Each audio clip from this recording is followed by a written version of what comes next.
हंसी जन्नत चैनल को सब्सक्राइब करें।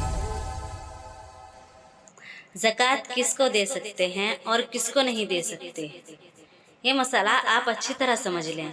हमारी रिश्तेदारी में ही कौन ऐसा है जिसको हम ज़कात नहीं दे सकते। जिनसे हम पैदा हुए हैं या जो हमसे पैदा हुए हैं उनको ज़कात नहीं दे सकते।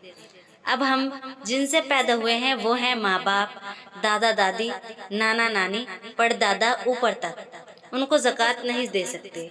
और जो हमसे पैदा हैं वो है अपनी औलाद, पोते, पड़पोते, नवासे वगैरह, इनको ज़कात नहीं दे सकते। इसी तरह बीवी अपने शौहर को और शौहर अपनी बीवी को ज़कात नहीं दे सकते। इन रिश्तेदारी के अलावा सबको ज़कात देना दुरुस्त है, जैसे भाई बहन, भतीजी, भांजी, चचा, फूफी, खाला, मामू, सौतेली माँ, सौतेला बाप, सौतेला दादा, सास ससुर वगैरह, सबको देना दुरुस्त है। घर के नौकर चाकर, खिदमतगार, मामा दाई वगैरह को भी ज़कात का पैसा देना दुरुस्त है, लेकिन इनकी तनख्वाह में ना हिसाब करे बल्कि तनख्वाह से ज़ायद बतौर इनाम व इकराम के दे दे, यानी कह दे ये मेरी तरफ से गिफ्ट है, और दिल में ज़कात देने की नीयत रखे। इसको बताना ज़रूरी नहीं कि ये ज़कात है, क्योंकि फिर इंसान को शर्मिंदगी होती है, तो दिल में नीयत कर लेने से ज़कात अदा हो जाएगी। अगर हमने गलती से किसी ऐसे शख्स को ज़कात दे दी जो ज़कात का मुस्तहिक नहीं है, जिसको ज़कात देना जायज़ नहीं है, फिर मालूम हुआ कि वो तो मालदार है, या अंधेरी रात में किसी को दे दिया, फिर मालूम हुआ कि वो तो मेरी माँ थी या मेरी लड़की थी या और कोई ऐसा रिश्तेदार है जिसको ज़कात देना दुरुस्त नहीं, तो इन सब सूरतों में ज़कात अदा हो गई। दोबारा अदा करना ज़रूरी नहीं है। लेकिन लेने वाले अगर पता चल जाए कि ये ज़कात का पैसा है और मैं ज़कात लेने का मुस्तहिक नहीं हूँ, तो ना ले, फिर देवे, यानी कि फिर वापस दे दे। और अगर ज़कात देने के बाद मालूम हुआ कि जिसको दिया है वो काफिर है, तो ज़कात अदा नहीं हुई, फिर अदा करे। अगर किसी पर शुबा हो कि मालूम नहीं मालदार है या मोहताज है, तो जब तक तहकीक ना हो जाए उसको ज़कात न दे। अगर बेतहकीक किए दे दिया तो देखो दिल ज़्यादा किधर जाता है।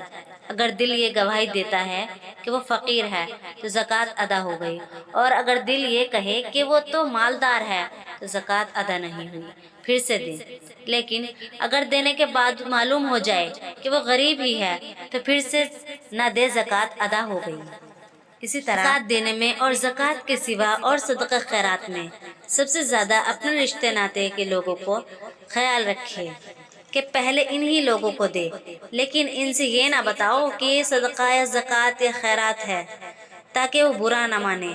हदीस शरीफ में आया है कि कुराबत वालों को खैरात देने से दोहरा सवाब मिलता है, यानी कि अगर हम अपने रिश्तेदारों को ज़कात देते हैं तो इससे रिश्तेदारी का भी सवाब मिलता है और खैरात करने का भी सवाब मिलता है और रिश्तेदारों के साथ एहसान करने का भी सवाब मिलता है। एक शहर की ज़कात दूसरे शहर में भेजना मकरूह है। हाँ, अगर दूसरे शहर में इसके रिश्तेदार रहते हों, उनको भेज दिया, यहाँ वालों के एतबार से वहाँ के लोग ज़्यादा मोहताज हैं या वो लोग दीन के काम में लगे हैं, उनको भेज दिया, तो मकरूह नहीं कि तालिब इल्मों और दीनदार आलिमों को देना सवाब है। हो सके तो ये वीडियो अपने पास महफूज कर लेना और शेयर ज़रूर करना, ताकि आपको भी दीन फैलाने का सवाब मिल सके।